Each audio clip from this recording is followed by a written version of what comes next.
Hi, this is Billy D. If you enjoy this podcast, please like and subscribe. Let's grow NAI basketball. Thank you. Cascade Hoops Talk, bringing the world NAI basketball one podcast at a time.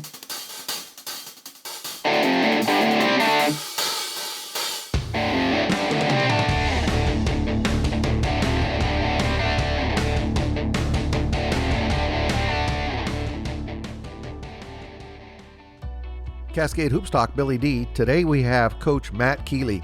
He's the head men's basketball coach at OUAZ down in Arizona. They play in the GSAC.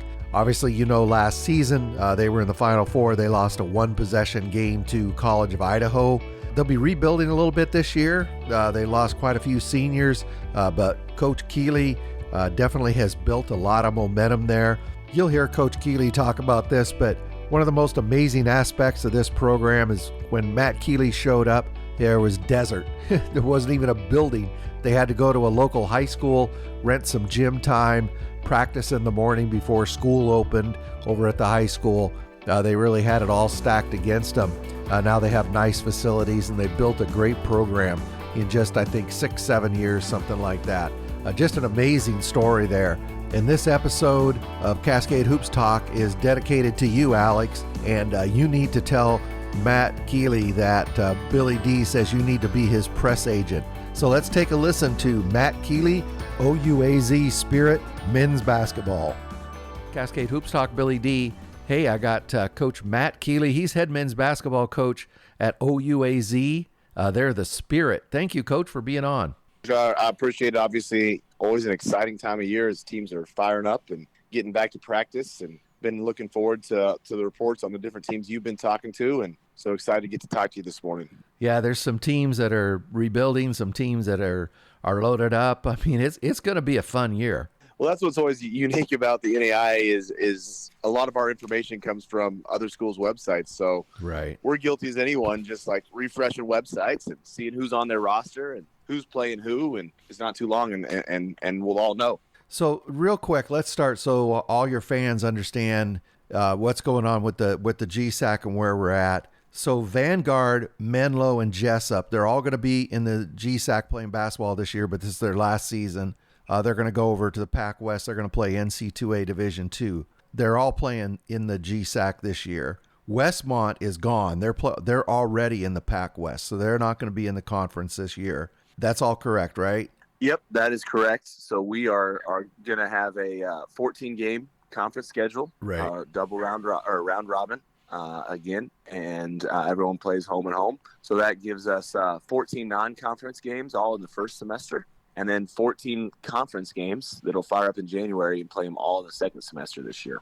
And then next season, the 24-25 season, Embry-Riddle, Arizona, Benedictine, Mesa, Park, Gilbert, and then St. Catherine, which is over in San Marcos by San Diego. They're in the Cal Pac right now, and they're gonna join the GSAC next season when those other teams leave. That's right, which will put us up at 9 and give us 16 conference games and a little Southern California and Arizona, which helps travel. I mean, obviously, not having to make right. the NorCal trip.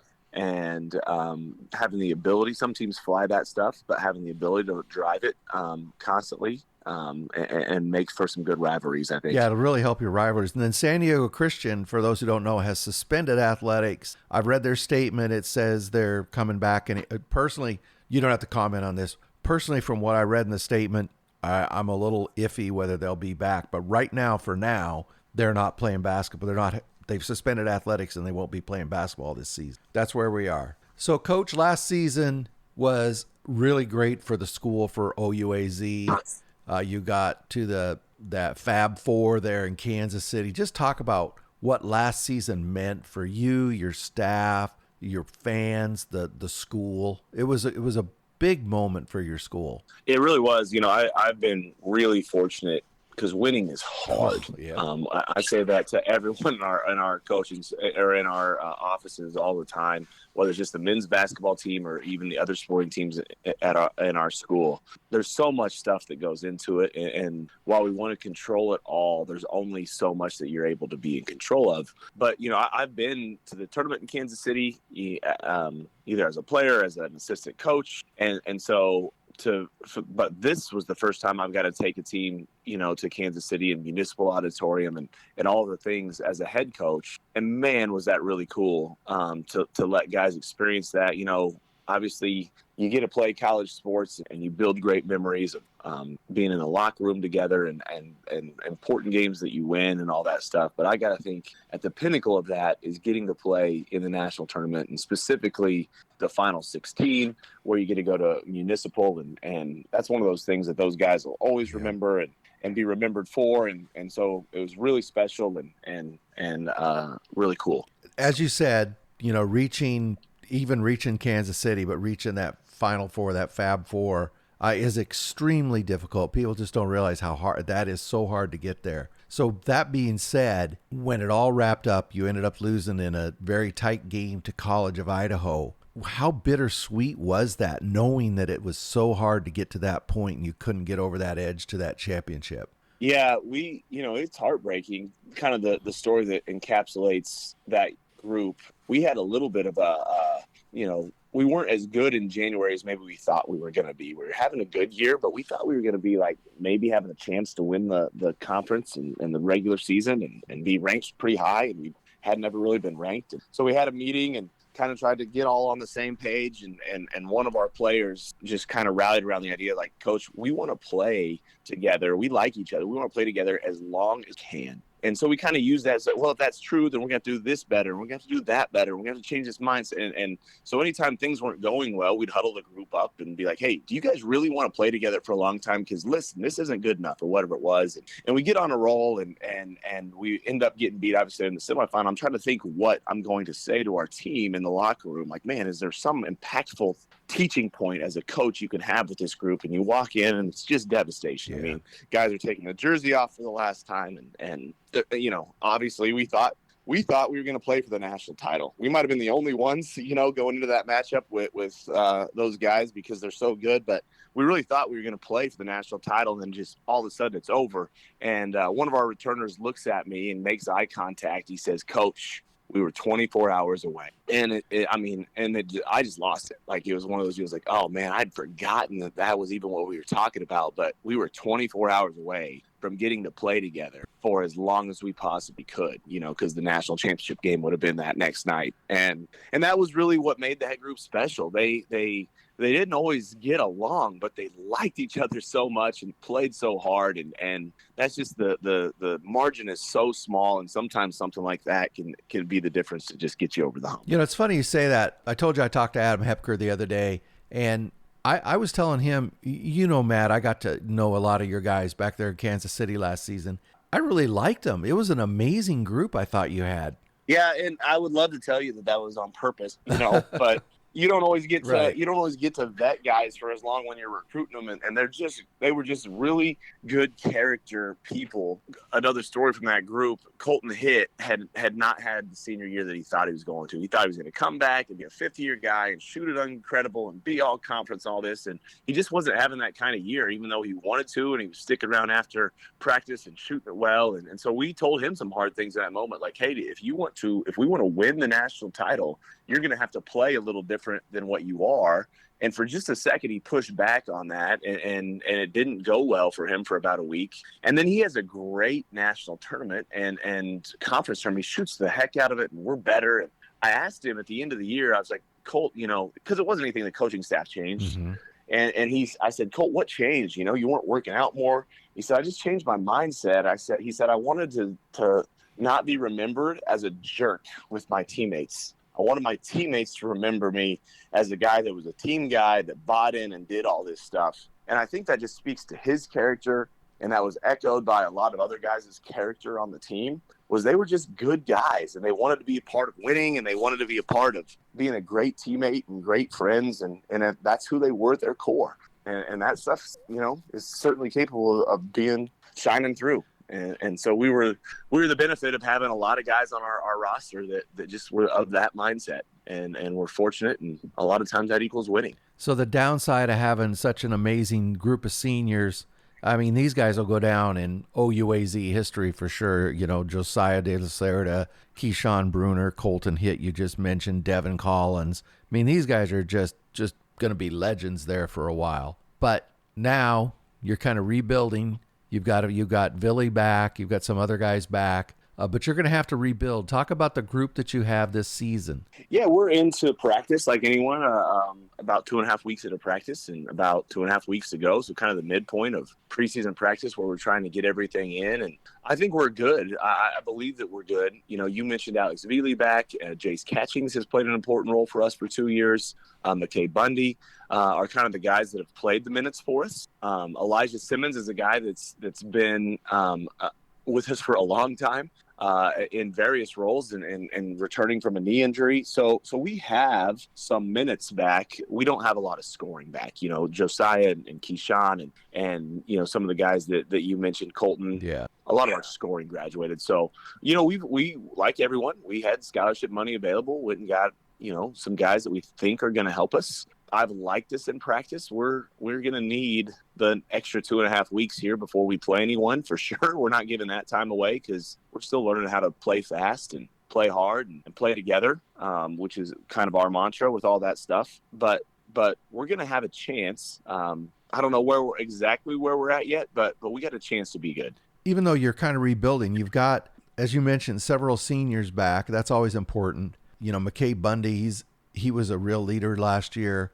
And then Alex Veely, I know he's only a junior, but he's very vocal, and he's actually a pretty good leader himself. So you do have some leadership back in the locker room, right? Yeah, I think that's right. Most of the time that naturally comes from a point guard position because the point guard has the ball in their hand most, you know, for no other reason than, you know, the ball demands attention. And so we've got several guys, but those guys are all new. You know, Jacob Henry is a transferred from Yuba Junior College. Lachlan Viney will play at some, and he's a transfer from a Division II at Alaska Anchorage. And we brought in a freshman, Angelo Gill, who are all, you know, trying to learn the position and play it the way that we want. And so that's what that'll happen the most natural. But as far as just our daily routines, you know, yeah, it's great having those guys that know what this drill is and what the expectations are and, you know, how to hold a guys accountable to a certain standard. And the more of those guys you can have in a locker room, the quicker learning happens. That's for sure. So it looks like you're going to be a little bit smaller this year without Josiah and Devin Collins. Do you plan to play faster? Do you plan to change your game up? I think we'll play faster. And that's because of personnel for sure. And some of the new guys we've added and those point guard guys that I just mentioned, you know, those guys are they're fast. They play fast with and without the ball.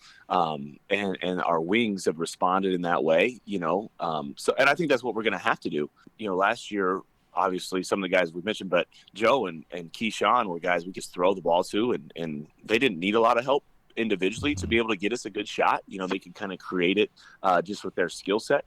And that's not necessarily untrue of this group, but it's more likely that our pace is going to create the shots that we're looking for. And so I think we'll get up and down, probably even more possessions per game than we did last year. The question is going to be how efficient can we be inside of that? So that's what we're working on, you know, trying to be as efficient as we can. And because that's the whole reason behind playing fast. Like, why would we play fast? So that we can be very efficient and score a lot of points and hope that other groups can't get to the number that we're going to put up on the board. A lot of new faces. What is your first blush impression of this group? How do you feel? Yeah, I mean, hopefully this time of year, every coach you talk to likes their group.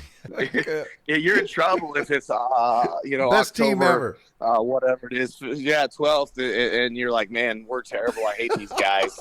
And I mean, because no one's been beat yet, you know, and that's kind of always the reaction after you get beat. But I do like our group. I think what I like the most about them at this point, they, you know, with a new group, there's lots of teaching.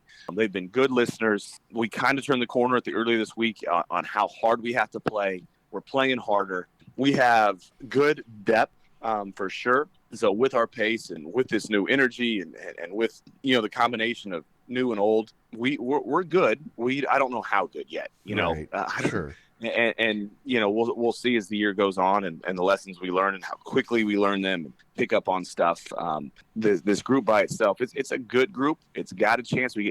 Cautiously, we got to keep getting better. But where we're at after a couple weeks, it was a good place. But where we need to be, we're still quite a ways away from there too. Matt, the GSAC has had just some amazing runs here in recent years, and historically it's been a very strong conference. But Arizona Christian is there every year. You guys' success last year, the Masters, their historic success. I know I'm going to leave somebody out, but it's a very strong conference that does well on the national level. Talk about playing in the GSAC. That's one of the deals that has helped us, each of the last 3 years as a postseason team is, truly running the gauntlet of our league. And our league is so good, but so unique. Very few teams play the same, whether it's, the strengths of different groups. They prepare you for so many different things. And you mentioned, obviously, ACU and the Masters, and, those teams have finished well. They've been ranked number one in the country within the last 5 years. The ones that I'll remind you of, Hope International does a great job over there. They're just going to guard the crap out of you and make life tough, and you got to get your toughness going. And obviously the team's up north with a new coach there at Jessup this year, right. But Coach Rooney at Menlo, and I really respect the heck out of him. I think he does an unbelievable job with X's and O's, and Coach Red at Vanguard, and he's won the national title. He's coached and won the national title before, and you go through just the teams that have so many different teams that have finished in the Final Four. There's a handful of teams in our league, and I just think what's unique about our league is there are universities and schools that if they're trying to win the national title in anything, it's in men's basketball. And that's where they kind of put their first resources, and that's where they put their pride, and that's what the fans show up for, and it makes for a great conference as a fan if you're watching, and it makes for a lot of headaches, sleepless nights if you're trying to coach against it or coach inside of it. But obviously that's where you want to be competitively. You want to be in a big time conference that cares about basketball, and that's certainly true of our league. We've talked before about how that school, you just basically built a program up out of the desert. I still think that's amazing. What's more amazing is the fan support and the community support that you have back there in Kansas City. You packed up your 2,000, 50, whatever it is, 1,800 miles away.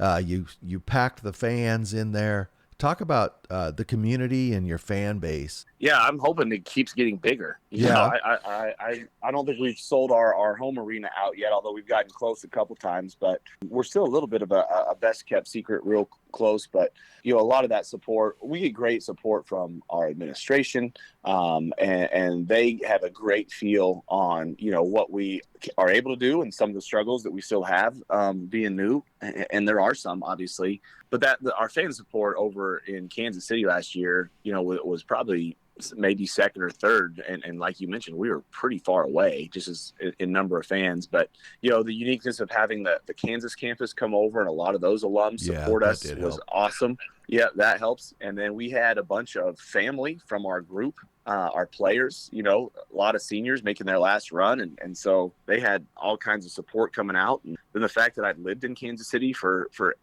10 years before, I had a lot of friends and family that were, just personal to me even, come out and support, and it made for a great atmosphere and all that. And our students do a pretty good job here of supporting each other, just meaning sport to sport. We're working locally here on getting the youth out and through different, the rec center and the travel teams and all that stuff to come over and watch games. And then eventually, the idea is those guys want to play for the Spirit someday and recruit our own backyard and just keep sharing the great game out here in Surprise. Well, I think the OUAZ athletic story is just simply amazing what you've been able to accomplish across the board, really, with your athletic department, and obviously basketball in particular. But you should be very proud of what you've been able to accomplish. Yeah, there. no, I mean, you hinted at it, but we weren't even there was nothing here 6 years ago. And if you were to step foot on our campus, which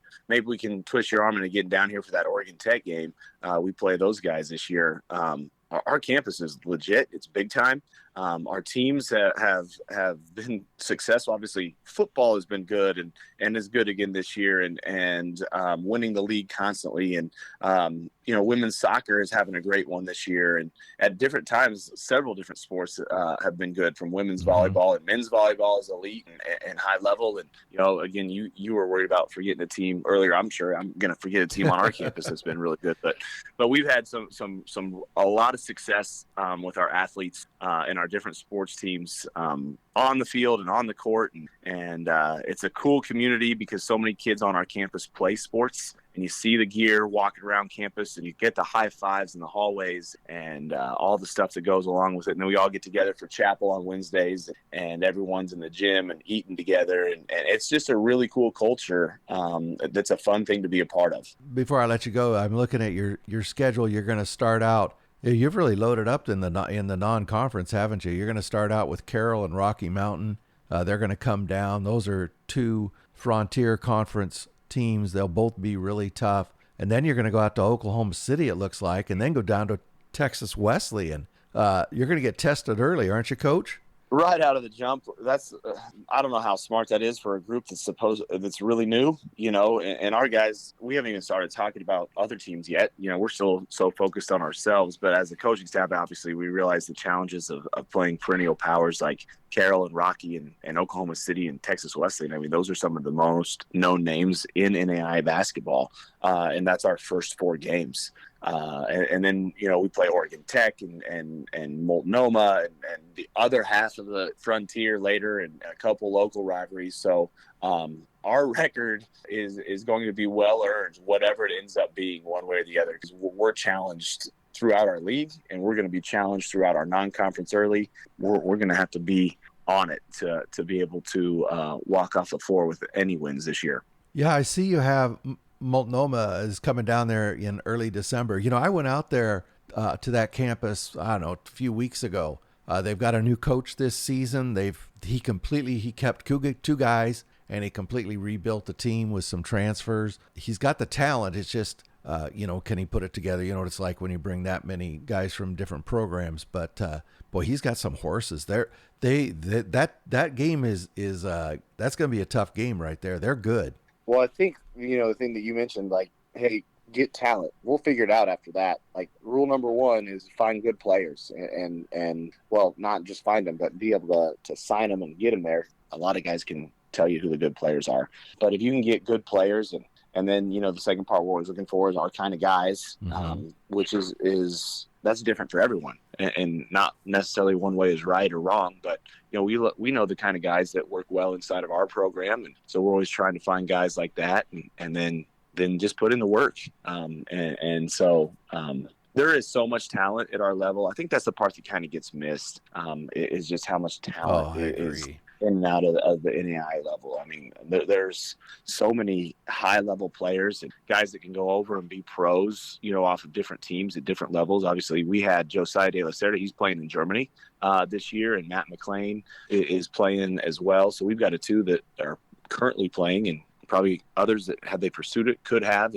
And that's true for several teams, in the NAIA level of guys that, and being a pro is really hard. So sometimes people hear like, oh, NAIA guys go be pro. I guess anyone can be pro. And that's not true. I mean, being a pro is elite, the mindset and all that. And so to have multiple guys that are playing or so many guys from the level that can go over, I just think speaks to the talent level of the NAIA that not the general fan just doesn't understand. And there's a lot of guys that are playing at an elite level now in Europe. Reggie Casaniel, Evan Maxwell, Kyle Mangus. No, those guys pop off right off the top because they were really good players at the NAIA level and are still playing. And like you said, making legit contracts and having high level careers. And that's so true.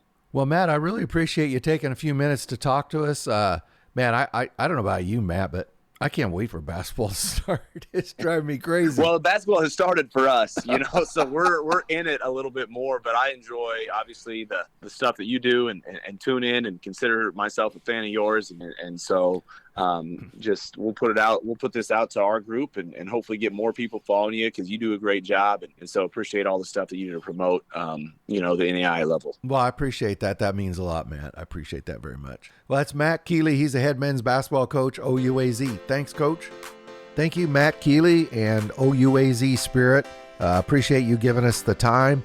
Get out and support your local program. Games are getting ready to start. If you're not excited right now, you need to go get your heart checked, because it ain't pumping. It's almost time for basketball. Make sure you like and subscribe this. Help us grow NAIA basketball. Thank you. Thank you very much for supporting our podcast. Please like and subscribe. Get out to your local NAIA school, because NAIA basketball is the best entertainment value in America.